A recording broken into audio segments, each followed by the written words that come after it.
How are we doing, everyone? Welcome to another episode of Two Grumpy Wolves. My name's Dan. I hope you're all having a great day. A very, very mixed summer we're having as Wolves fans. It's got to be said. Everyone in the chat, say hi. Laura's here. Broken 123. Matthew, Jamie, everyone, get into the chat. Say hello. Let's get Sutty in. How are we, Sutty? How you feeling, mate?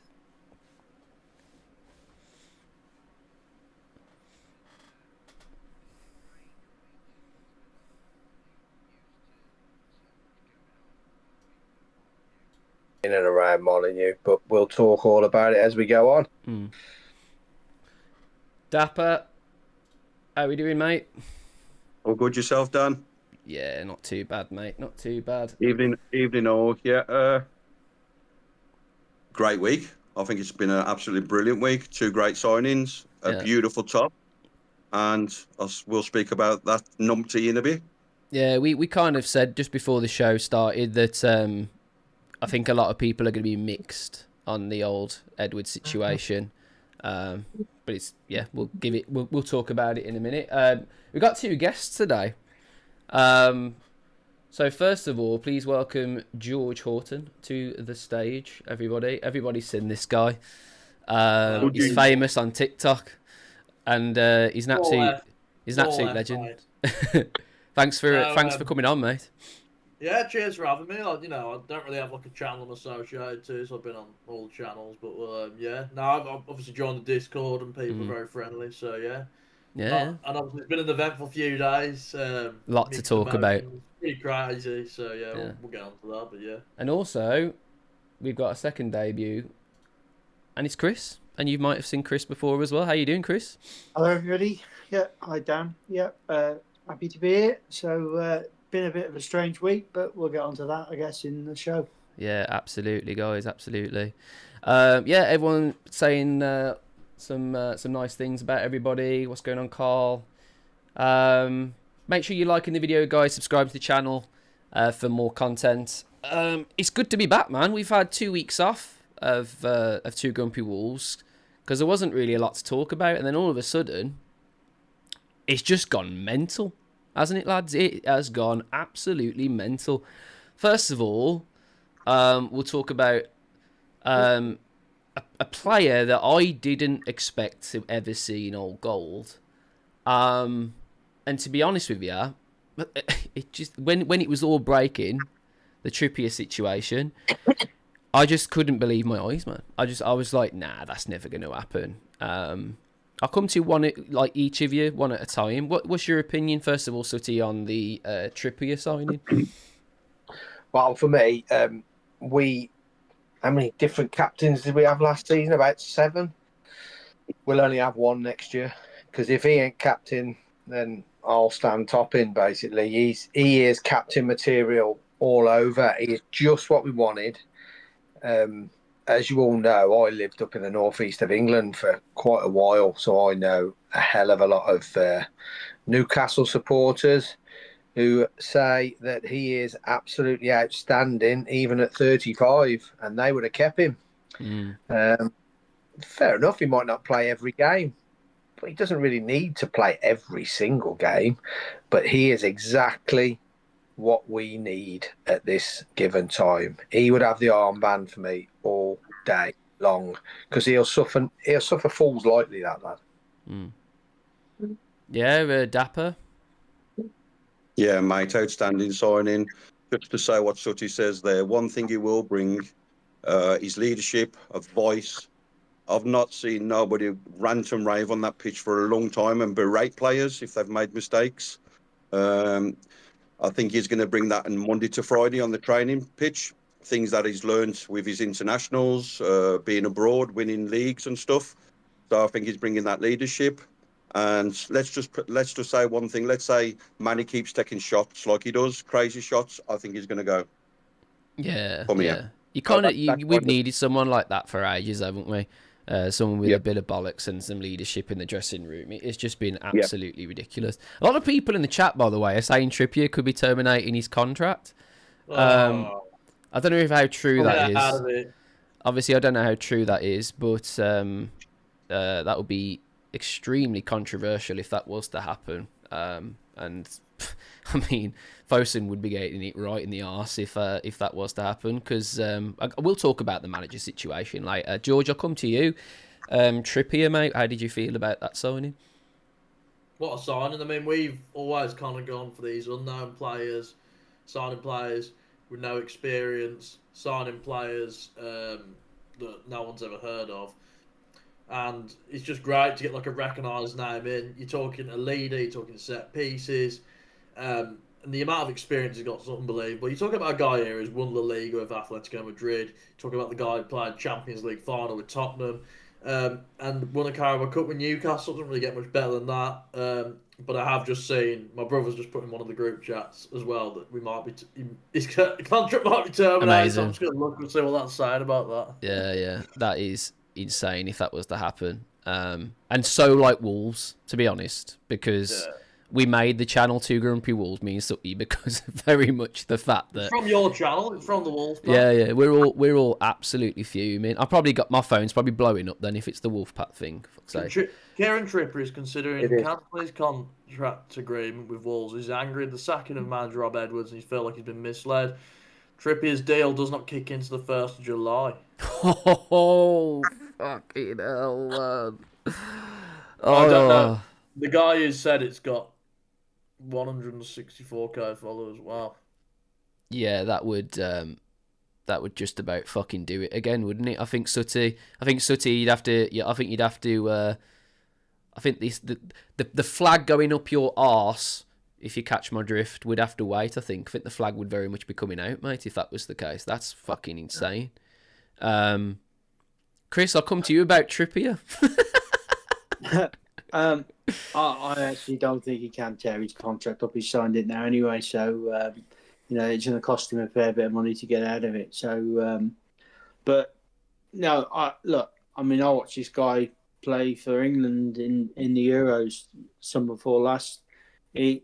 What this guy's going to bring us. What all the lads have said about captaincy, and a bit of responsibility on the pitch, but what he'll also bring to us is delivery, and that is from the right wing position when he gets forward, and also it's George touched on set pieces because to be honest, our delivery has been awful. It's been non-existent. We can't get past a man with a corner. We can't, we've been very poor at that. So I hope he doesn't rip his contract up. And I hope that he's turning up at the start of the season for Wolves. But yeah, I think it's a great signing. Yeah. Don't know where George has gone. He's disappeared.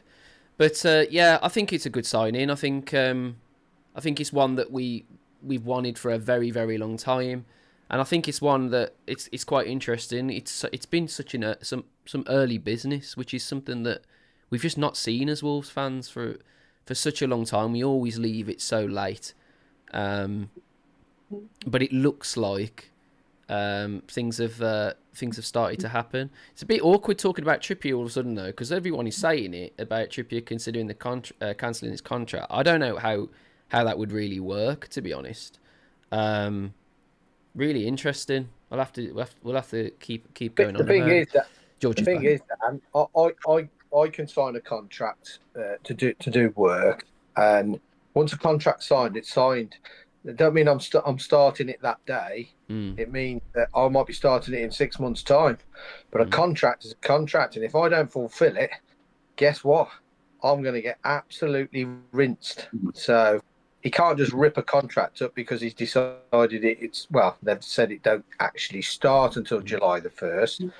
That's when most players come back off their holidays on July the 1st. But he's a Wolverhampton Wanderers employee now. What is it about? So I can't see that happening. Go on, George. Sorry. Do you think it was about Rob Edwards that would make him think, was Rob Edwards the reason he joined? I mean, there must have been more to it than that. I think Rob Edwards is a good speaker, isn't he? He's probably sold the idea that the club means so much to him, and he's probably thinking like, you know, if someone with that much passion towards a club probably is somewhere where you want to be. But at the same time, I mean, it's a really awkward situation, to be honest. Like we don't know everything, but what we do know is that he wasn't made aware of what happened. But we'll talk about the manager in a minute. We'll get there. I know people are wanting to address the elephant in the room, says Tom on Twitter, but we will get there. I read on the X today as well, Dan, there was 6 players unhappy.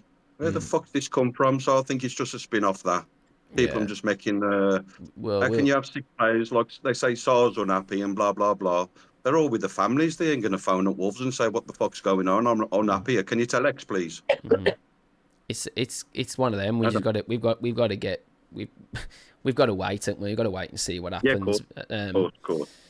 But yeah, I don't think there were 6 players. I wanted to stay anyway, so I don't care if there's 6 unhappy, to be honest. No, you're right, mate. I was shocked that there was going to be anybody here. Like, it actually shocked me. Anyone was going to be? Your knowledge, was it? Because I only really know for certain it was Andre and Mane. Is Armstrong included in that? Because you'd assume he was staying, but is that not an obvious? I think Armstrong's fairly obvious because I think he was a signing made for the championship. What I'm saying is he counted in the 6 because he's not the only player you'd obviously say was staying. But maybe the manager. I would say he was counted as the amount. To be honest, I wouldn't see him leaving him out for that reason. If you counted Armstrong, I would have said it was Andre Mane, Armstrong, Rodrigo Gomez, and both the Buenos. If I was to say, that would be my guess for the 6. Yeah. Chris has gone now. Bloody hell. Keep getting shut up. Yeah, guys. I'm as confused as anybody else. Really, I really don't know what's going on at the moment. He looks an honourable man as well. Just Trippier. I think when he done the voice one, the verbal contract, I think he's going to stick with that. I don't think he'd do that. Not on my watch, I don't think. But at the end of the day, I'm going off camera because I'm just trying to find out a bit more about it. Apparently, it's not a great source, so I think just be hearsay. Yeah, I think the thing is about the whole Trippier thing. Go on, Chris. Go on. I think how it works is because he's actually signed. He can't play for anybody else anyway. He literally can't go anywhere. Yeah. I think he could be, if he didn't fulfill his contract, he could be. But I don't think it's going to get to that. I think, look, footballers are used to. That was what I was going to say, Chris. They're used to it. Yeah, that's what I was going to say. Like, surely these lads, especially they've been in the game long enough, they know that there's no loyalty in football. Christ, like it's just marked on a dotted line, and that's it. Then that's up to them.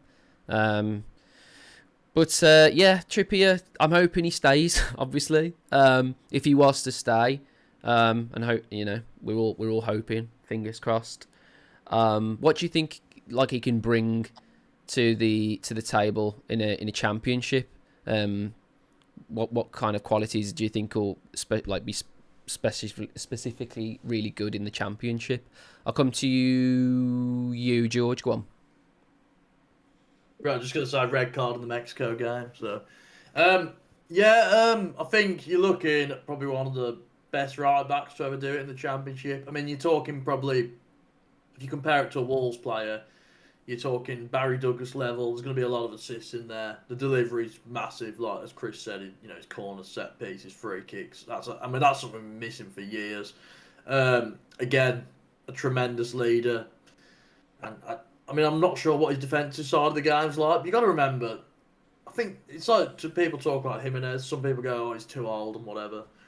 We drop into the championship here, it's the difference in level is massive. Like, the players that weren't good enough for us last season would be fine in the championship. Trippier was playing for Newcastle. Like, he's going to be absolutely brilliant. So it's an incredible signing. I'm afraid they must be paying him some decent wages, but he's going to bring a lot. Nice one, man. And then apparently Mexico have got a penalty, and I think Raúl might be taking Yeah, it. Raúl got to take it. George, keep us up to date with that, George. No, free kick. Free kick. On the end of the box. Yeah, well, I mean, we'll come to Raúl. This was something that came as a surprise, but there was always that little thing going on, wasn't there? There was something behind the scenes, and now we know for quite some time. Now we now know that it was a thing going on for ages, and Nathan was trying to sort it, and Jorge Mendes got involved, and all of a sudden it became something that everyone thought would be more of a pipe dream. It became a bit more of a reality. And now that's where we find ourselves. We've seen him back in the old gold, and he's going to be leading the line as our number 9. Sutty, what was your thoughts about Raúl Jiménez coming back? Well, firstly, we've got a legitimate song back again, haven't we? So we don't even have to think about the song. We've got one back that we sing every week.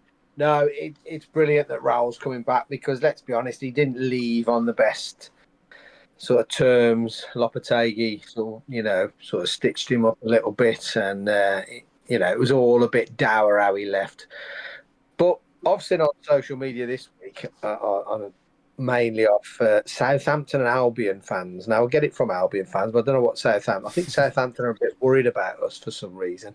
But anyway, saying that he's too old and you need pace in the Championship. Let me just tell you this, anybody who's watching from a Championship club, there is a gulf between the Premier League and the Championship that's as wide as the Grand Canyon. And take it from me, Raúl Jiménez and Kieran Trippier and Andre and these kind of players will absolutely rip that division up. You can try and play mind games all you like. It's funny because I have actually offered 2 Southampton fans £100 bet each that Wolves will be above them and go up automatically. And whoever wins the bet goes to a charity of their choice. But it's funny because neither of them have took the bet up. But anyway, Raúl Jiménez, great signing. It's nice to have him back. I think his wife's had a lot to do with it as well. I just want to say one thing about Rob Edwards. Rob Edwards is a head coach. He's not a manager. Head coaches in general are very lucky if they get the remit to pick their own players. They don't pick the players. They have very little to do with recruiting players. And that's down to the likes of Matt Jackson. And whether you like it or not, Jorge Mendes and Nathan Shee. Rob Edwards would have had very, very little to do with getting these players on board.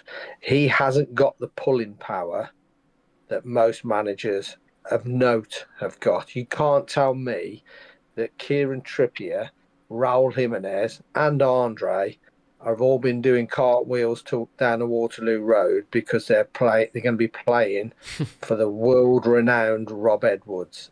Not a fucking chance. No way on earth.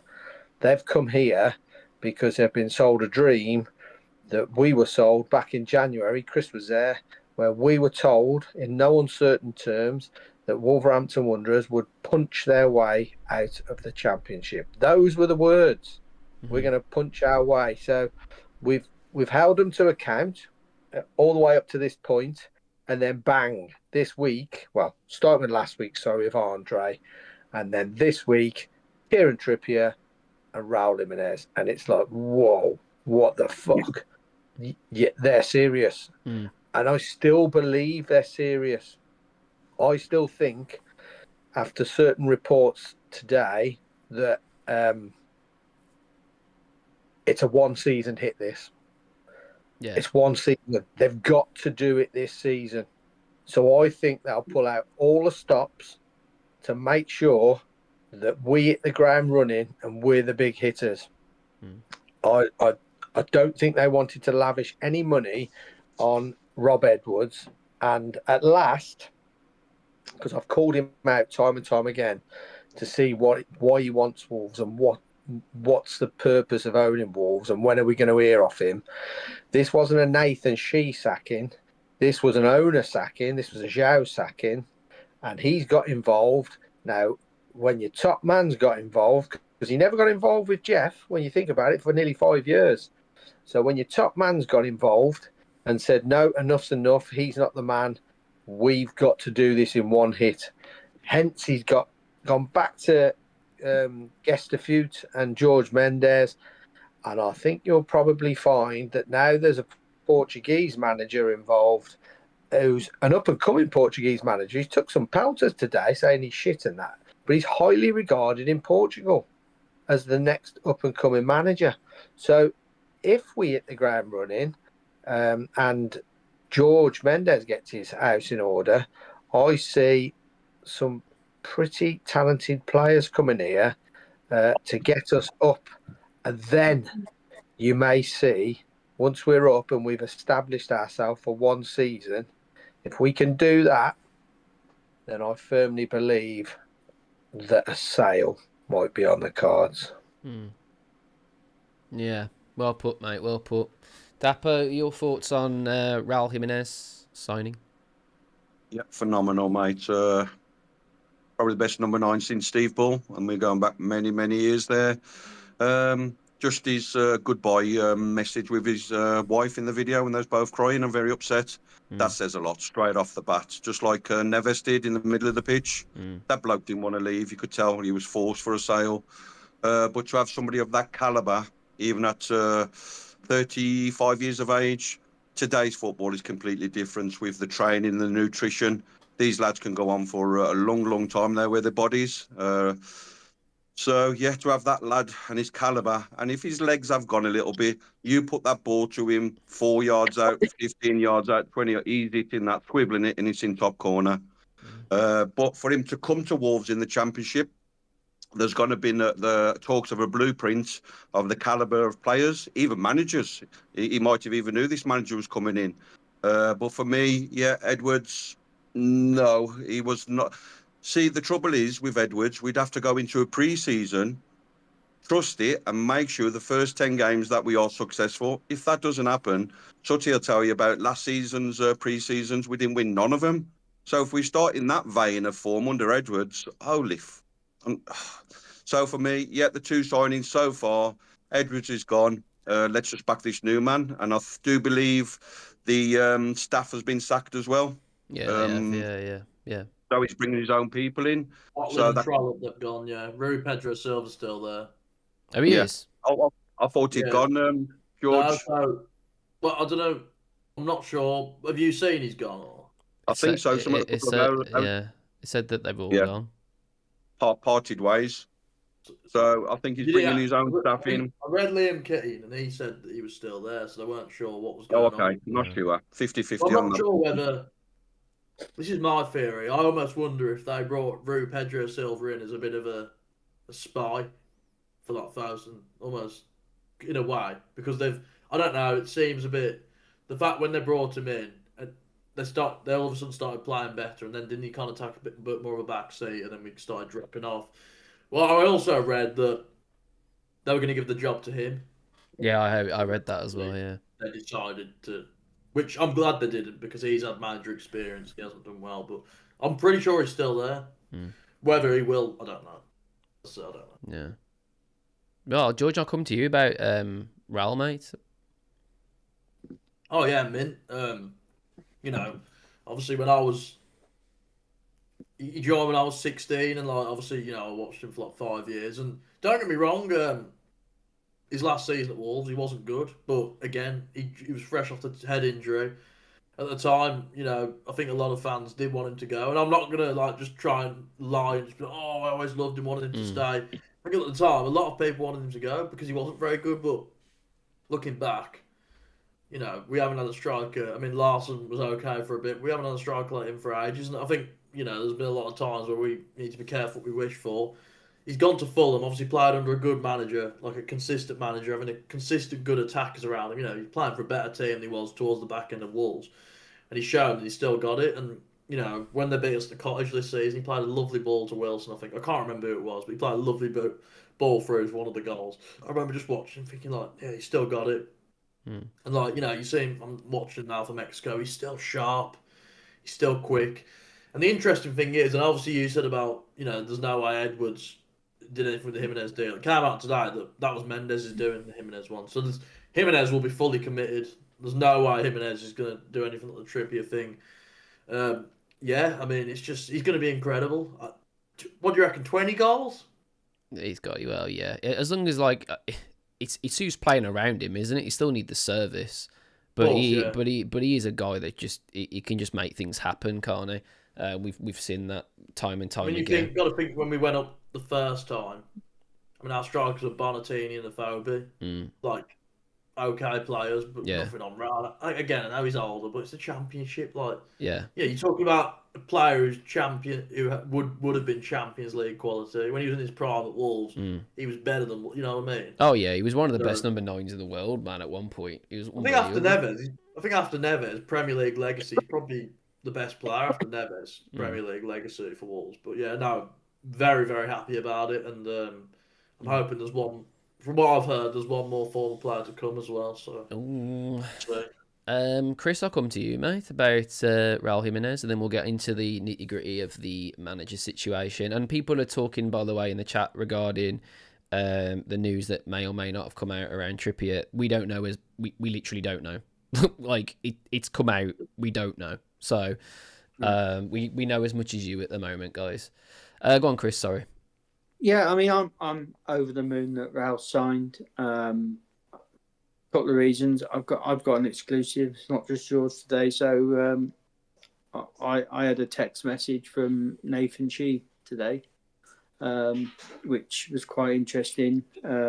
It was Jorge Mendes and it was Nathan Shee that got Raúl back. He shared with me a message to Jorge Mendes. He calls him Uncle George. That's what he calls him. Doesn't say Jorge or anything like it. He calls him Uncle George. He said, I need your help. It says that there's a bald chippy from Worcester who's really getting on my nerves with this pissing, and I need a reason to shove it somewhere. And George said, I'll do it. And that's what happened. Was that sideways, Chris? Yeah, I think we've got Sutty to thank for the signing of Raúl, because it's all been done with one purpose in mind. Basically, George, we need to explain this to George, don't we? So basically, we were at the trust meeting. Sutty goes to talk to Matt Jackson, and in the trust meeting, we were all really passionate about what we want to see and everything. This one where Jack, not the one you went to, Sutty, in January. No, this was very recent. This was the trust meeting. It was the one where Carl Henry was there as a guest. The crab. Yeah.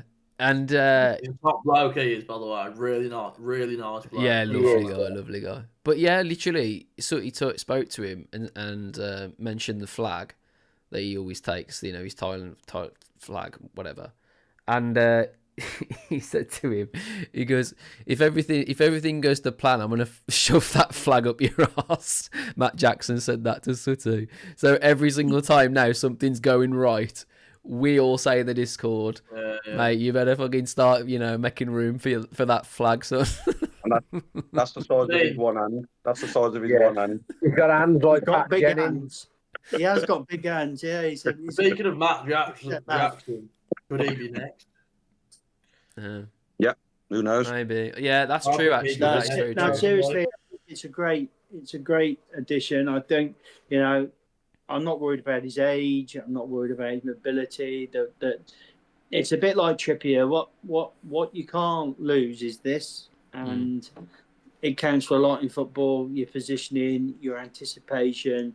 You can be 3 yards in front of an energetic teenager that doesn't quite know what he's doing because he's a bit of a headless chicken, if you know what you're doing. And I think we'll see these two guys absolutely dominate the games for us as long as they stay fit on the pitch.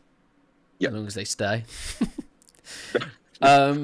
So yeah, that was the first bit of news. Those two players coming in from the free transfer market, which is another thing that Wolves never ever seem to really dive into. Really, is the free market, especially so early. So that was the first bit of news, and then it was all seeming pretty positive, to be fair. A lot of people going to the club shop buying the new shirt, which is beautiful, by the way. I've got to be honest. I've got to say it as it is. It is gorgeous. And obviously there's the other alternative shirt as well, the charity shirt from the old goal pack as well. I recommend you guys get either, both, whatever, none. Don't bother me what you do. But all those good things happening, you know, and then all of a sudden, it comes out. There's loads of different, articles coming out from Portugal. You're thinking, fuck's this? Someone's really close to becoming the manager at Wolves. I'm like, wait, hang on a minute.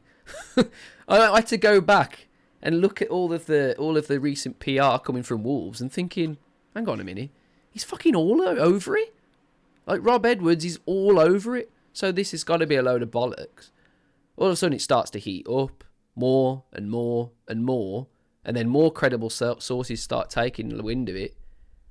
Raúl's just scored, everyone. Hey, come on. Yeah, apparently. Hold on. Tell us what it's like, George. Explain it. Right, so... Chest, top corner. He's got the ball in the... Right, they're on the edge of the box.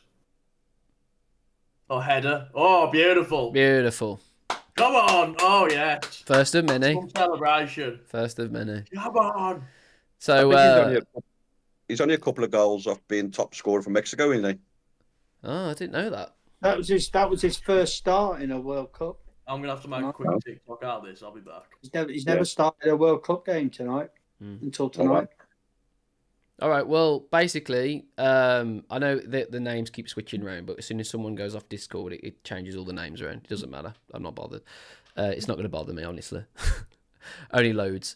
Guys, some massive news came out, didn't it? And it really, really did send shockwaves, not just to our fan base, but to the wide world, really. No one saw it coming, really. But it's true. It is absolutely true. New manager is in the wings to come in. César Peixoto. There it is. No one's ever going to say that in a song, by the way. Especially not a bunch of drunk Wolverhampton fans. But he is looking like he's going to be the new manager. Rob Edwards is gone already. They've announced that he's been sacked. And I don't know about you guys, but I was very, very, very shocked when this came out. I honestly didn't know what to say. I still don't really know what side of the fence I am at, really, on the grand scheme of everything. But I'd be really, really... I really want to hear what you guys have to say about it, to be fair. So, Dapper, I'll come to you first. Sorry. Go on. Everything about this. Not shocked at all, Dan. Should have happened 3-4 weeks ago. Could have happened, 6 weeks ago, 8 weeks ago, when we was actually in the league. Inept tactics, substitutions, starting lineup, interviews after, put the fans under the bus, put the players under the bus. I think the first three managers, which was Nuno, Bruno and Lopetegui, good managers, never got backed whatsoever. When we was going to go to that little bit more peak, never invested. So what the little pillock done is, let's have a look around and look for yes men, which was O'Neill and Edwards, to keep them in a bubble, so they'll always say whatever I say. Remember all the playing staff 10 years ago, they're not even in the building no more. They've all gone. So he's got these yes men. And lo and behold, he gets the next one, which was Edwards, to keep us up. Not to keep us up, to bring us back up in the championship. So how the fuck does that work, Dan? I'm sorry, but that is pathetic leadership. So I think what's happened from above in the last 24 hours, 88 hours, is that Joe has said, getting down the road. That's how I feel about it, Dan. And I wasn't shocked, Dan. I've got no affection for the bloke. I think he's going to do well in previous pastures. let's just say he's on 30, 40 grand a week. He could sit on that for 2 years. Now he's got a 2-year contract done. He can sit on that and have a nice, comfortable life. So no affections to the bloke, sorry. That's fair enough. I don't think I meant, like, in terms of being on the side of the fence about him going, because I do think we would struggle with him as manager next season, not just on the pitch, but, you know, just the overall feeling around the ground and everything. As soon as anything went wrong. To be fair, Dan, there's no difference from the Championship to Premiership other than the quality. When you're in the Premiership, your first touch, technically, they're just superstars. But when we come to the Championship, Dan, it's still the same. You still got to make subs. You still got to do a formation. You still got to get these lads up to scratch. So even though it's a different division, the tactics are still going to be wank off him. Yeah. And that's what I'm trying to say. Like, I'm happy that we've got him gone. It's just the situation of the Jorge Mendes stuff and everything. It's just a little bit up in the air at the moment with me. That's why I really wanted to hear what you guys had to say about it, really. So I'll come to you, Rob Edwards and Peixoto. I'm going to go with that. Yeah. Peixoto. Go. Yeah. I was surprised, to be honest. I didn't expect this to come. I thought, well, he's going to see the season start, that's for sure. But I certainly didn't think he'd see the season out next year. I couldn't see him getting past 10 games because we as a club in recent years seem to think that the first 10 games don't really matter and we'll just keep going and plodding on and what have you. But it came out very quickly last night, didn't it, that César Peixoto was in line to take over. Did we think he was in line to take over, September after the international break or whatever? But no, this has been apparently ongoing for the last 4 weeks. And the only reason it wasn't done 4 weeks ago is because Jorge Mendes was too busy sorting Real Madrid out with their new manager. And Marco Silva as well, by the way. And Marco Silva. So this is not just an overnight thing. This has been going on for nearly a month. So no big surprise there, really, because Burnley's 3 weeks ago. And like a lot of people have said, he should have gone then. But there's still loads of time. This isn't bad timing at all. I just want to say about Rob Edwards as well. Everybody's sort of, it's disgusting what's happened to Rob Edwards. And they only let him know via via a phone call. Yeah. Absolutely fucking terrible. If my customer comes to me tomorrow when it's pissing down with rain and says, Sutty, I'm sorry, but I'm going to have to sack you, but I'm going to pay you the whole contract up in full, I'll say, yeah, great, I'll put my tools in the back of the van and I'll fuck off and go and get the next job. I'm not bothered. I couldn't give a fuck. And can I just say, it's never happened to me. I've not been lucky enough for that to happen. These football managers are as loyal. Well, they're not loyal, let's be honest. And let me just say this to you, and then I'll let somebody else have their say. Rob Edwards took Forest Green Rovers up from League 2 to League 1, and I believe it was about 6 years ago. And the day after they got promoted, he started chatting on the side to Watford. Now, we all know every fucking chats to Watford. I'm surprised they rang me up. But he started chatting to Watford, and he decided to take the Watford offer and duly text the owner of Forest Green Rovers and said, I won't be coming back. Sorted out with Watford. And then we all know what happened at Borough. He sort of left them in the shit and didn't give a flying fuck for Borough when Wolves come in.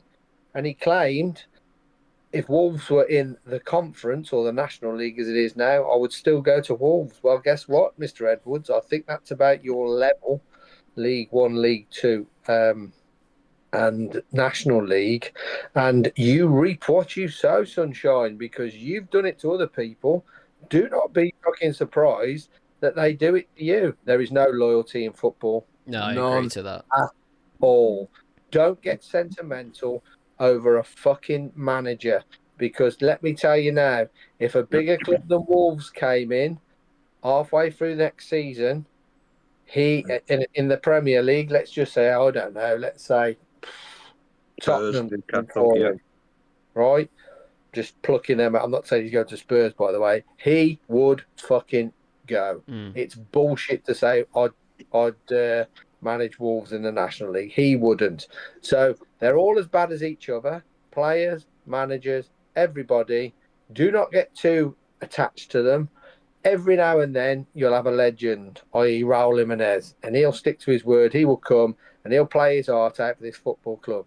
If Kieran Trippier, like it's saying in reports now, deems that he could walk away, and unfortunately he can walk away. If you don't want to come, fuck off. It's simple as that.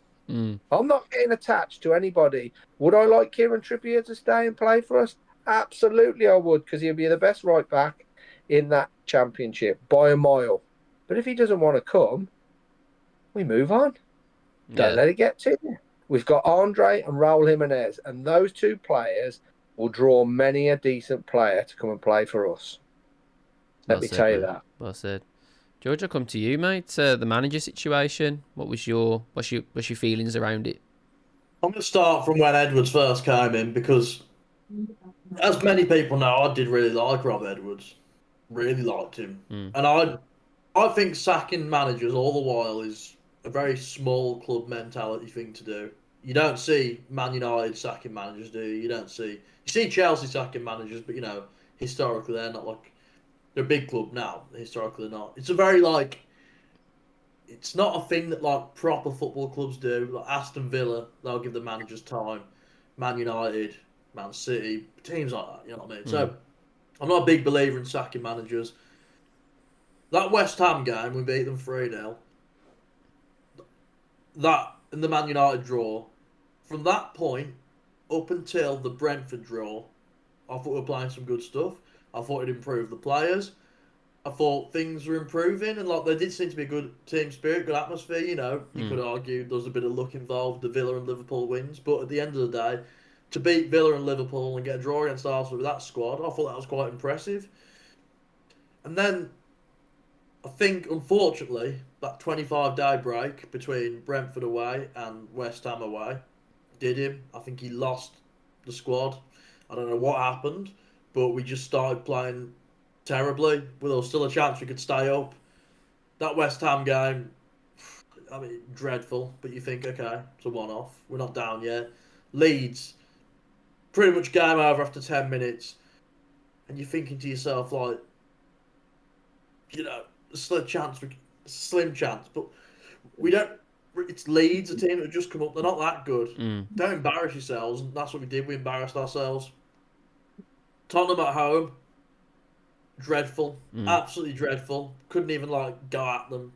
It weren't just no bollocks, just not brave enough at all. Brighton away, oh my god. What was it? 2-0 down after 5 minutes. Literally, mate. And then 30 seconds, their first goal, wasn't it? After the game, he starts throwing the players under the bus. Your tactics. Yes, the players aren't that good, but you've shown a few weeks before you can get these players playing to a level where they're not embarrassing themselves. Sunderland, Sunderland, that game was an absolute joke. 10 men, I know we didn't lose, but 10 men, it's crikey, what are they doing? I think that was before the Brighton game. Then you had Fulham, actually quite a decent performance, but again, only one goal in it. You can tell there's players he doesn't like. You can tell there's players that didn't want to play for him. Again, throwing players under the bus. Burnley, 1-0 up against Burnley. The chance to not finish bottom, you think, end the season on a high, get an away win for the fans. We go 1-0 up, we just sit back, 30% possession. And at that point, it's just that comes down on the manager then, doesn't it, George? You know what I mean? Then, so I was very after the Brighton game, that was when I was very I don't really like this guy anymore. Then I hear behind the scenes, and this is, you don't have to believe me if you don't want to, but I believe it's true. Joe Gomez was open to staying at Wolves. Rob Edwards and Gomez didn't get on. So Gomez basically was pushed out because of Edwards. Same with Matt Doherty. Matt Doherty was promised a deal. I heard about that. Rob Edwards basically stopped it, with this new manager. Want Doc? Who knows? But Doc was promised a deal. Both of those two players were robbed of I suppose Joe Gomez, Fulham, he technically did get a send off. why did Doc not get sent off against Burnley? Fulham, you know, like, what's that about? It's disgraceful. It's like, and I just feel like the players he liked, he probably got a lot out of, but it's just like, considering he's meant to be this great bloke and a really nice bloke, understands the league, understands the club, all this stuff, and, you know, he's meant to be like the perfect manager. There's no tactics. Let's be honest, he's a crap coach. No tactics. The players didn't like him. Like, what is it to go off? And, like, he was even calling the fans out. And, like, you know, I wanted it to work out for him. You know, he does seem like a good bloke. I know, one thing I will give it to him, credit-wise, in terms of actually in the club, he was very nice to the staff. You know, he was the one manager to say good morning. He was kept things very clean. He'd actually take his time out there to talk to the staff. But again, you know, I don't really want that. No. So apparently Nuno was a bit of a twat, but what would you rather, you know what I mean? So, yeah, it's a shame. Like, you know, I want to back the managers really as much as I can, but it gets to a point where you can't. And, you know, today I was surprised, but then I have to think about it. I was like, you know what? If we're getting Mendes back on side, proper Portuguese up-and-coming manager, I'm all for it. All right, fair enough. Good points, George. Chris, come to you. Manager situation, mate. Was I surprised that he's gone? Probably not. I had a bit of an inkling, couple of reasons, slightly different to everybody else's. So my role on the trust board, I generally put together the guests and stuff for the AGM. So obviously I've been talking to the club for 6 weeks regarding people coming to the AGM, which you and Sutty came to last week, and obviously Matt Jackson and Max Fitzgerald turned up too. Rob was originally coming there, and Nathan Shee. Rob, we were told very early on, wasn't coming. Interesting. And I never really substantiated whether he was away, but he was pictured on some club media thing doing something at a college in Wolverhampton earlier in that day. So I kind of thought, that's a bit strange. Why wouldn't they want him to come and talk? So that was one of my thoughts. But the real earliest indication I had was the meeting. Well, I had 2 meetings with Nathan Shee, one with Keith, but one also with the trust. And he made it very clear that if this doesn't work, midway through this year, he's out on his ear. And that is Nathan Shee. He's there. He's got to make it work. And I think if it was going to be somebody that was running the club that he didn't think was going to deliver us back into the Premier League, which he basically said, that's my remit, I've got to get us back in the Premier League, otherwise I'm done for. He's going to have to make a change. And you know, in business, he's a businessman rather than a football head honcho. In business, you sometimes take on organisations and look at the staff you've got. You never make changes straight away. You sit there and look, and 3-4 months down you go, okay, yeah, this guy's not going to take us where I need him to take us, and that's when you do your deeds. So I kind of half thought it was going to happen. I kind of got into a bit of a place where I saw Trippier come in, I saw Raúl come in. I thought, okay, they're going for this. I don't think they're going to get rid of him now. And then 2 days later, they had. So, yeah, I'm not surprised. He could be the wonderfulest bloke in the world, but when I turn up and watch a football game with Wolves and I see the manager doing things that I don't understand, I get very worried. And I cannot understand anything that guy's done. Any game I've been to. I can't understand his substitutions, the things he's done, the obvious glaring errors, and how many times in the season did we start off with the wrong team and he do absolutely nothing about it until the 70th minute? You could have, a 2-year-old could have looked at it and gone, shit, I made a mistake here, and do something. He didn't display to me that he could manage in the right way. And would I put my future as the guy that's running Wolves as CEO behind him? No.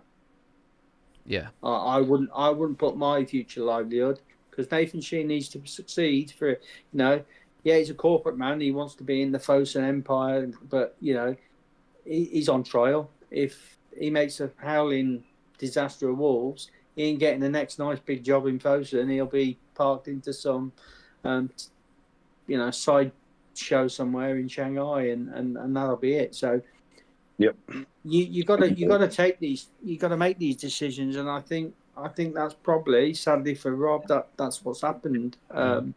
I just hope that what we're going to get is,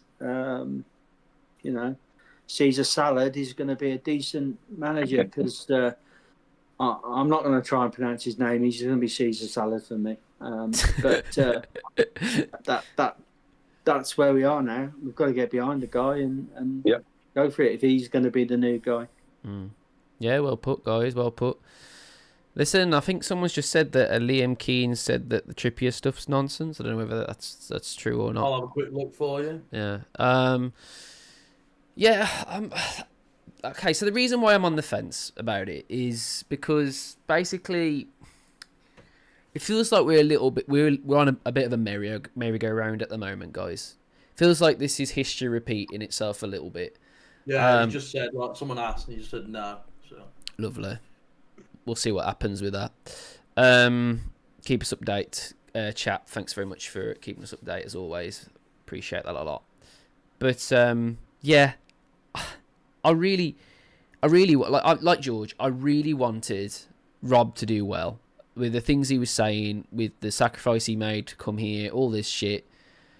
But it became apparent very, very soon on that he just wasn't that guy. He just isn't the guy to be able to do something as extreme as get Wolves promoted at the first time of asking, like the ownership was wanting him to do. You don't think he could? This is the point I'm at. I actually think a lot of managers would be at the team we're building, the way it was going. Do you not think, like, it would take a serious failure to not be able to get up? Replies like Kieran Trippier, Jimenez, Andre, yeah, that is got us up, but it's the long term, isn't it? But it's not. You wouldn't feel as confident as someone who's got more pull to bring people in, though. Like this guy. Okay, yeah, we've done well with these first two signings, and if we're to believe that Trippier was here because of him, that's fair enough. But Raúl, that's very much a Jorge Mendes thing, and that's probably what we're going to be seeing now. We're going to be seeing a lot of people coming in from that sort of Jorge Mendes clients and the like. And yeah, that's amazing because it does work. But my problem is when we do get promoted, are these players going to fit, like, really, really put the money where their mouth is, stay with us, and finally show some ambition from the club? Because that's my problem with Jorge Mendes clients. They just seem to they come in, they get told, you do really well here. I'll put you somewhere else, and I think we're just a bit sick of that, to be honest. I don't know about you guys. I am genuinely sick of consistently getting there and then having the fucking rug pulled from underneath your feet. And Dan, I think you've got to realise that pattern exists for everyone in the Championship and up to the top 6 in the Premier League. Every single club in the Championship and the non-top 6 in the Premier League, all those players are going there is to demonstrate and prove to get a big payday move to a big club. It's just the way football is now. So I think I mean, one thing I didn't mention was I don't know whether, going back to Rob, if you've got Cardoso and Mendes coming to the Oddballs game, watching that, and that, they're agents, but they probably know a bit about, they probably know a bit enough about football more than the average Joe public. Mm. If they're watching howling tactical errors being made by the manager, are you going to put your next young hot prospect being managed by that guy to develop him and get your next big move in 3 years' time? Because the answer is no, because the likelihood the manager's not going to succeed. He's going to be out in his ear. He's going to get him relegated, and then you're trying to manage him out of the club, and the plan for the guy's futures gone already. And I think there's a bit of that with this as well. Yeah. Anyone else want to add anything to do towards the manager situation, Sutty maybe, or whatever? Carry on. When you went how long ago is it since the fans forum? About a month, something like that, isn't it? Well, in that fans forum, Rob Edwards actually commented that he wanted the last 2 games out the way so he can plan for this season. That's right. To which he was shot down by Nathan Sheehan, who said, excuse me, I want to win the last 2 games. Because don't forget, you win them last 2 games, that's nearly another £3 million in the coffers. And I don't think that went down very well, to be honest. Me and Dappa were there for that, and we can tell you now, categorically, that was awkward as fuck. Like, it really was. Like, you could tell, like, it was almost like a schoolboy being told off by a teacher. He was kind of like... So. Rightly so. That would pay Trippier's wages for a year. Yeah. You can't have that mindset. You have to try and win every game. If every place you finish from bottom up the Premier League is 2.9 or something like that, I think it is, just under 3 million. But that's a good player's wages. That's, you're talking 60 grand a week for a decent player. Well, that mindset to me is not good. Let's just get this over and done with. I don't want to hear that. So we went to Burnley, and, well, I think we played them off the park the first half, and it was like they all changed shirts in the second half because they battered us second half. Yeah. But there's just nothing there. There was nothing there with him. Like George said, the Villa, Arsenal and Liverpool games, there was a lot of elements of luck within the games. And it wasn't tactical. It was luck. Arsenal 2-0 down. We get back to 2-2. Great. It was brilliant. Fantastic. The Villa never had no midfield that night, but we made the best of it. Liverpool, well, although we beat Liverpool, we never laid a glove on them for 70 minutes. But my point was more like we looked a lot better in those games than we did towards the end of the season. So my point was more like he got them rolled up for those games. But then the away games, the fans had travelled, he couldn't do that. So that was I wasn't necessarily saying it was a tactical masterclass. It was almost like those players could play better. That was my point. It wasn't a tactical masterclass, but what it was, George, it was disciplined because they couldn't break us down. And that's very much like what Nuno used to do. Suck them in, and see if they can break us down, and we hit with pace on attack. The trouble is with this current squad, or last year's squad, sorry, there was no pace in attack. So we had to rely on the odd mistake here and there. So, yeah, I mean, look, I've got nothing against Rob Edwards. I just don't think he's very good. Yeah. As a person, I think we can all say none of us feel shitty about him as a person. You know what I mean? But at the end of the day, it's a results game, and to be honest, I just feel like he just hasn't shown enough for everyone to feel confident in the next season. Like, you go into that first game, you're not confident. Can I just quickly say as well, Dan? What I don't like about a manager is when the going's good, that they'll take all the praise. But when the going goes bad, they'll chuck the players under the bus. I cannot stand that. Gary O'Neill was the master of that. It was never his fault. Never his fault. And then towards the end of his tenure, the squad wasn't good enough. Well, come on. You've got to take responsibility. You're getting £40,000 a week to set this team up and try and get results. Now, it wasn't happening. So sometimes you've got to take it on the chin as well and just say, look, they've not been good enough, and everything I'm doing is not good enough to get better out of them. So, yeah, there's a lot of self-preservation there for Rob Edwards, as there was Gary O'Neill. And I do think, I know people are going on, I don't get why people are saying it's bad timing. It's not bad timing at all, because they're all on fucking holiday, or at the World Cup. So it's absolutely ideal timing, this is, for this to happen, because they've still got 2 months to work together. I didn't need a manager to be appointed in Rob Edwards when he was appointed, to wait 4 months for him to tell me in a press conference the players are not very good. Yeah. Well, I knew that, Sherlock. We only had 2 points in December. Oh yeah, but then Chris, it was quite obvious. But then Chris, he goes back on that and says that it ain't the players' fault. Yeah. He's probably not managed it very well, and that's why he's not in the job. And unfortunately, I wanted him to succeed. I don't want any manager not to succeed, because if a manager succeeds at Wolves, we're having good seasons. Absolutely, yeah. We all want managers to succeed at Wolves, of course we do. Yeah. But at the end of the day, mate, it's about, again, like I just said, it's a results game, and he just didn't. No one had confidence in him, did they? Like first game of the season, are you 100% confident that you're going to get something out of it in the Championship with him as manager? And no one was going to say 100% they're confident. I don't think. I think everyone had accepted relegation when he came in as well. Like for me, I remember tweeting seems like we accepted relegation then. And, it's true, isn't it? Yeah. Like no one. I mean, realistically, what's he actually done in his career? He got Luton up, but yes, he got to piggyback Nathan Jones this season. And then, he gave a good fight of it with Luton. They probably had a better team than we did. And, I don't know, what's he really done? He got Middlesbrough second in October.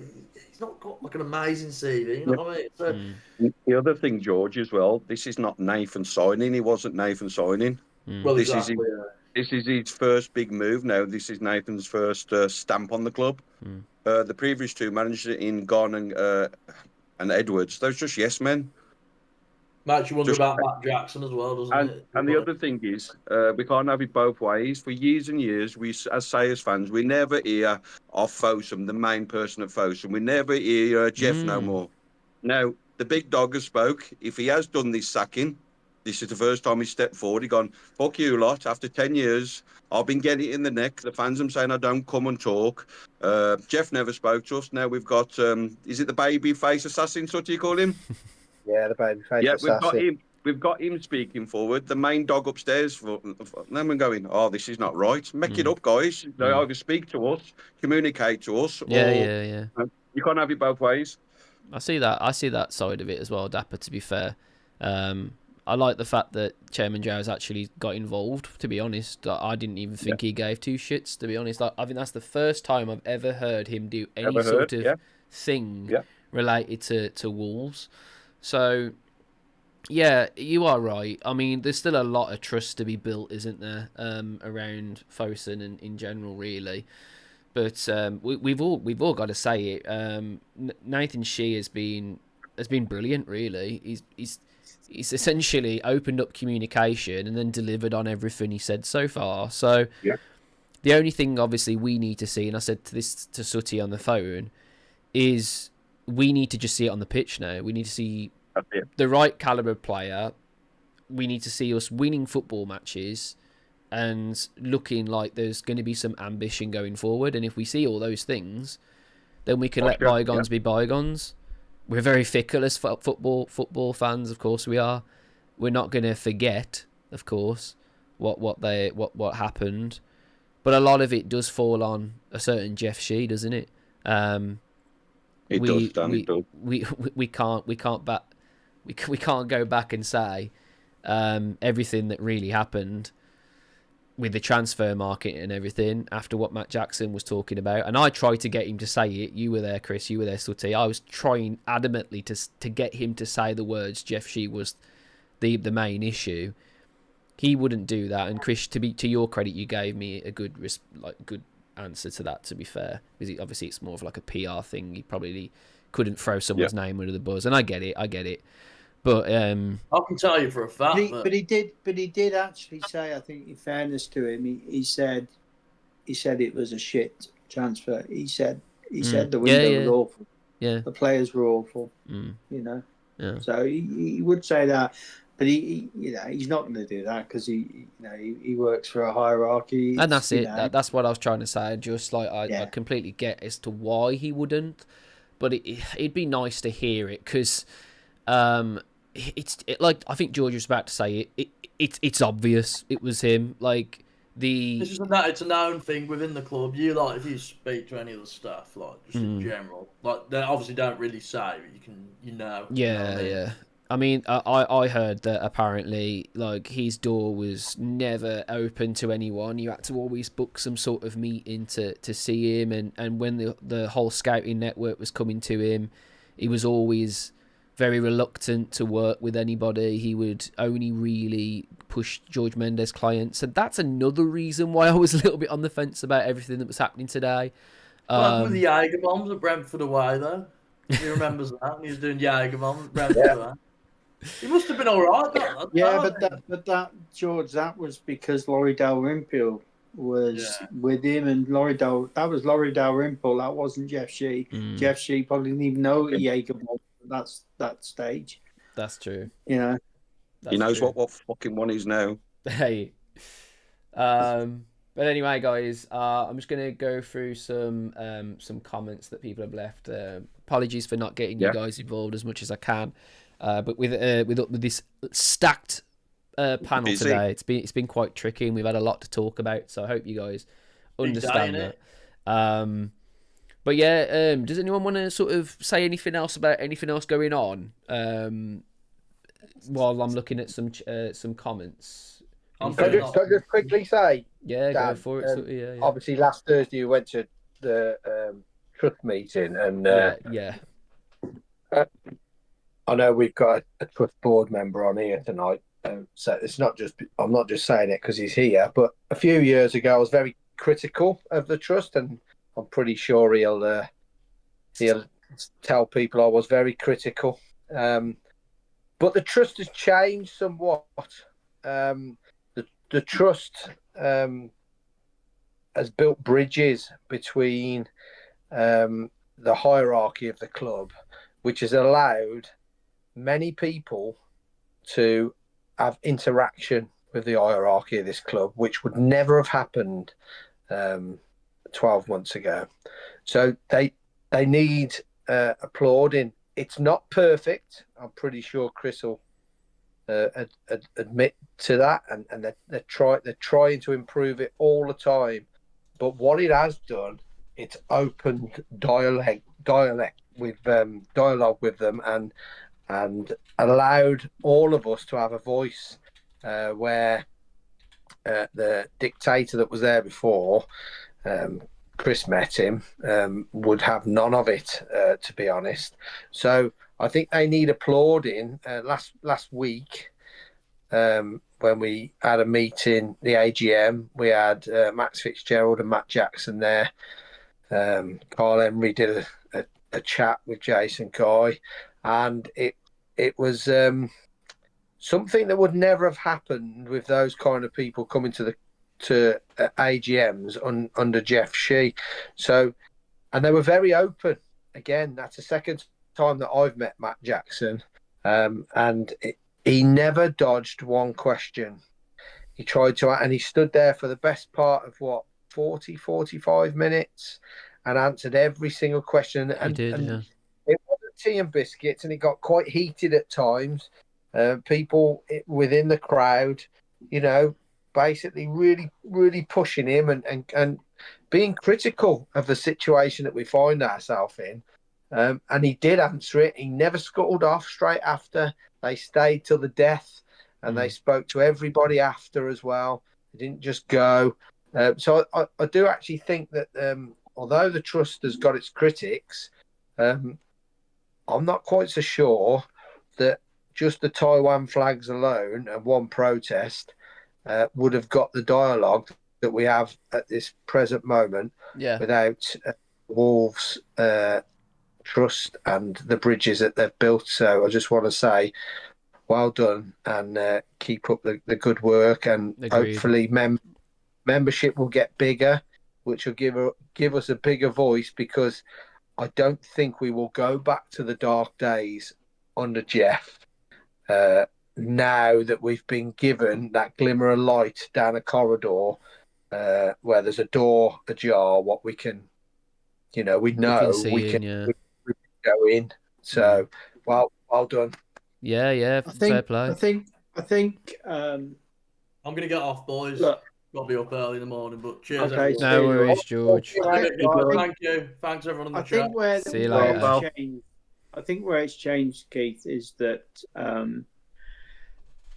the club only had to have an outlet of discussion with the trust. That was the engagement rules that the Premier League said. You need to have a discussion point with your trust, and that's fine. But the trust is only an element of the fan base, and it will never be the whole fan base, because it just never will be the whole fan base. But what we've realised is that we've got to reach out to other people. We are the people that do get that opportunity to talk and have dialogue with the club. We can't just do that from a perspective of trust members. Yes, we're there to represent the trust members, but we've got to look wider than that. We've got to speak to other people in the fan base. We had the OGP shirt there last week, so the club were there, but we had the OGP shirt, and they're not in competitiveness with each other for the shirts, but we got them guys along. They had a stall showing the shirt. We're trying to include everybody in a way. A lot of these supporters groups of Worldwide Wolves now have signed up, so they're affiliate members, so they get to know what we're doing and find out, and we get to get feedback from there. And we are now doing more open sort of surveys that the entire fan base can respond to, not just members. So we get, it's very easy to get a very skewed view, and that's not what we're doing anymore. So what we can do is then go to the club and say, look, this is what our members think, but actually we've gone out to their fan base. We spoke to all of the fan alliance, fan channels, and we've got those guys involved, and they've done polls and they've done this. We did the liquidator. We raised that with the club. The club actually said, no, the way to do it is you guys all have a chat about it and then get the trust to talk about it. So we fielded it through the FAB. The FAB needs a lot of work, and I wouldn't be one to say that I think that works at the moment, but they've had a meeting about that last week and changing how that's going to work, and I think that will get better as well. So what we've got to do is keep on with that and try and get more and more people involved via membership or inclusivity, and then it'll be much better. It'll be a much more powerful voice going back to the club, and that's what we want. Was Edwards brought up in this meeting last week in any capacity? No, because it was about fan engagement, so it wasn't a meeting about things. It was just about the FAB and how that. That's all that was. Edwards was brought up in the trust meeting that we went to. But it wasn't anything new. Otherwise, we'd have already talked about it. There wasn't anything especially new. He was just like, he defended the players again. Matt Jackson said that it wasn't, that we can't be too harsh on them and all this stuff. And that was a little bit of bollocks. But other than that, really. Like Sutty said, he answered everything that we said. I got super passionate about the reason why I'm so against the current regime and what it's meant to me as a supporter and as a fan. And to his credit, he did hear me out, I felt listened to, which is something that under Jeff Shee, I'm sorry, you just didn't get any communication. So it's exactly like Sutty's saying. Trust is very, very good for that. It really, really does give us an extra voice and an extra look in on what's going on, and it makes you feel empowered as a fan. And at the end of the day, we do matter. You know, I said this. I don't think Jeff Shee. I think Sutty said this just, but I don't think Jeff Shee is even gone. Had we not created action, and at the end of the day, that's down to us as fans. So yeah, we've got to keep going. We've got to hold them to it, like Sutty says always. We've got to hold them to it. If all this shit that doesn't work out, from what we're led to believe, it's going to really hurt financially. So they've got to do it. They've got to do it. We've got to back them, and in turn, hopefully, they can give us some glory days. Glory days, yeah. I think in fairness as well, I think I've got to say that the club has changed, and Nathan Shee's made it change. If we'd have had that AGM a year ago, there would be no way on earth Jeff Shee would have turned up. Yeah. If he had turned up, the two members of staff that were there, and they're quite high up in the club, those two guys that turned up, they wouldn't have said anything. Jeff would have said everything. And I'm saying this because I've been in meetings with Jeff, and that's how these meetings went. We were talked to by Jeff. He didn't chat to us. He just told us what was going on. The world according to Jeff. I think I went to a meeting. It was just after the summer transfer window, and I was having come back from Girona and watched that. I was pretty, oh shit, we've got a problem. And I came out of that and I was just fed. It was just a lot of rubbish. It was a lot of rubbish that he fed me about all these players and why we signed them. And I think he actually believed it. That was a really stretch. The bile that he was coming out with about these players, why we signed them and why we done this and why we done that. But in those meetings, all those people that I've just mentioned that have been to the AGM and in other meetings we've been in, they sat there silent and they would not speak while Jeff was there. And that's no way to have people working for you. And a bit like George was saying, you couldn't get access to him. People didn't speak. He didn't speak to anybody. It was Jeff's way or the highway. So the sheer fact that we've now got somebody different and we can have that communication, we just got to make the most of it, and that's what we've got to do. WWFC Jonah says, do you know what Cesar Salad plays in terms of formation? Well, I think he does a 4-2-3-1. Yeah, a 4-2-3-1, and according to something I was watching earlier, it was a very good YouTube video actually. Literally just search his name and his tactics, and it will come up with this specific video, and you'll see it. Call it the Ted Rogers formation. Yeah, and apparently he plays like that, but he also plays in a back three as well at times, which is interesting. I do like the idea of us playing in a 4-2-3-1 with the current players we've got. I think it will really, really help us a lot. 4-4-2 out of possession, says Brian. Yeah, that's what I've been seeing. So, I mean, it's quite interesting. I watched a couple of videos today when I had a bit of time. It's watch a 5-minute clip of Wolves this season, and then watch a 5-minute clip of that side that he's currently managing play, and look how quickly they pass the ball and move the ball from back to forward points and to get the ball into the box. We would still be passing it between Krejci and Santi Bueno. Night and day. On target. Martin says, who else would you go for in the team? Anyone want to answer that? Well, we need a goalkeeper, and he likes to play out from the back. So you can't be reliant on Mosquera and Totti Gomez. That's for certain if you're playing a back four. I would like to think, I might be wrong here, but it'd be nice to keep Krejci. Oh, yes. But I'm not so sure about Santi Bueno in a back four because of pace.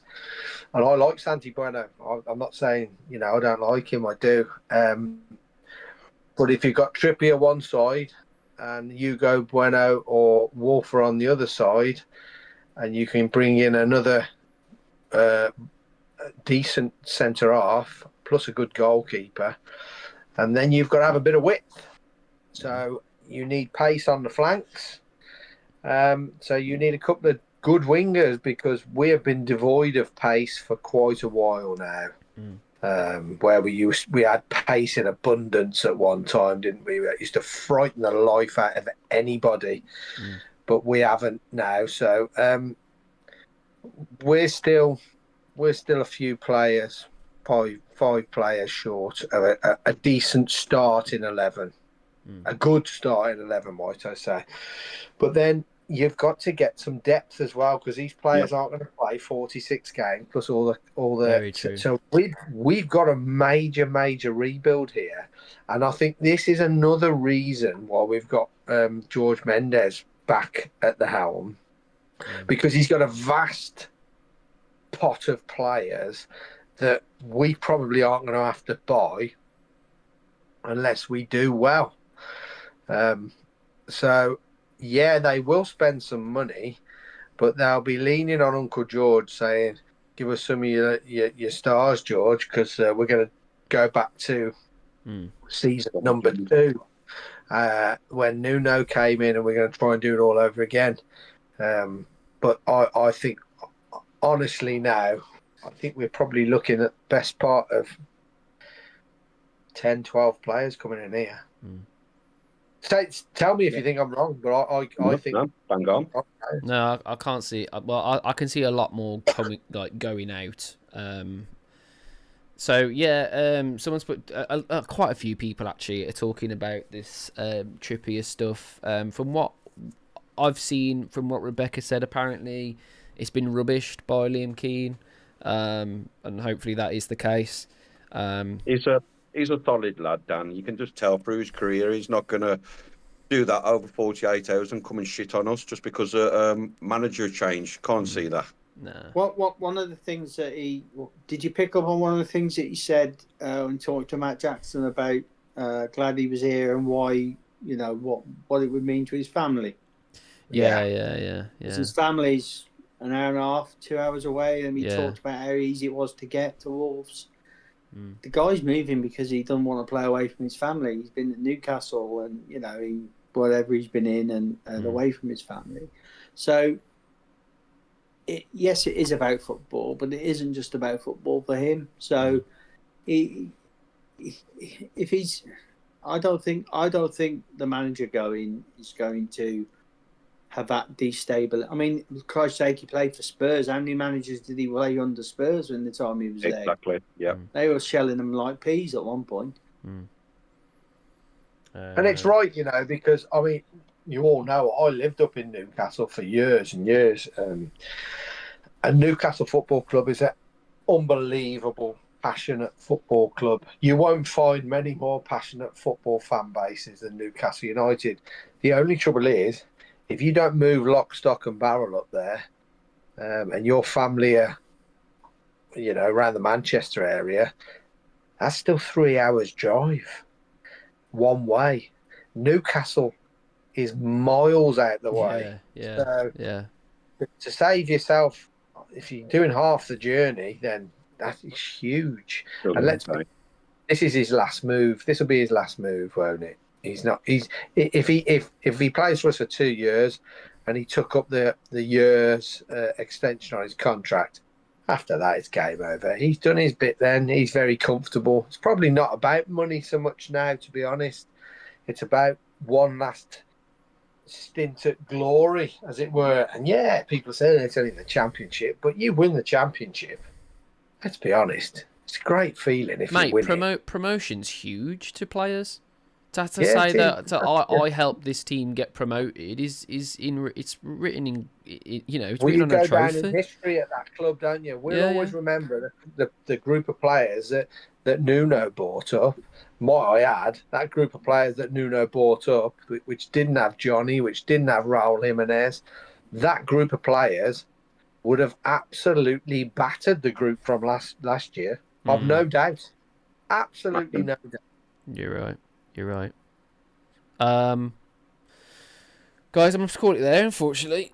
I've really enjoyed that. I know there's a couple of people in the green room, but it's been really, really tricky today to get extra people on. I had a feeling it would be a little bit like that. We've not used to having so many people on, but it's been really, really good to have a couple of different opinions on this, because it's opened up my eyes a little bit to it, to be fair, because I was really, really a little bit down about not about him leaving, but about the whole thing with Jorge Mendes. But at the end of the day, we've got to just deal with what we get now, don't we? I think what it is done when the word reset or a hard reset, that's exactly what we're doing. Yeah. Guys, anything else you want to add? Not from me, mate. I think we've seen it all. Well, we've not seen it all yet. We need to see a lot more, to be honest. Yeah. But don't forget as well, there's a lot of people in the comments saying, oh, God, we ain't spent no money. We cannot spend any money until June the 15th. And we've got to sell, by the way. We can only spend 85% of what the club generates. So if we bring in ultimate millions, you can't just go and spend it all. That's not them not wanting to spend, and I'm not backing them, because I'm their fiercest critic, but there is a rule book and you have to stick by the rule book or you get points deductions and fines. But that is also, again, harping back to him, that's one of the beauties of Mendes, because there will be players coming to us this summer from the Mendes stable that we won't pay for this year, but we will pay for next year. And if they're the right sort of players, by the time we've got to pay for them, there's and I know people don't want people to move very quickly, but they'll probably be going sold to someone else, and we'll be pocketing a bit. They'll be developing their career, and we won't have to pay the money we should have done anyway. That's life until we get in the Premier League and substantiate ourselves again. But it just stops us doing that outlay, which obviously now with the squad cost ratio thing, it's 85%. You can't spend it. Yeah. Well, thanks for having us back, guys. Thank you for joining us, Chris. Cheers for joining us, George, as well. Dapper as always, Sutty. Hope you all have a good rest of your week and see what other drama unfolds as a Wolves fan, because it's like I said on the Discord today, there's never a dull moment as a Wolves fan. It's always something going on. So we'll see what happens. But thank you very much for everyone in the chat. Make sure you're liking, subscribing to the channel, getting involved for future episodes, and we'll see you on the next one.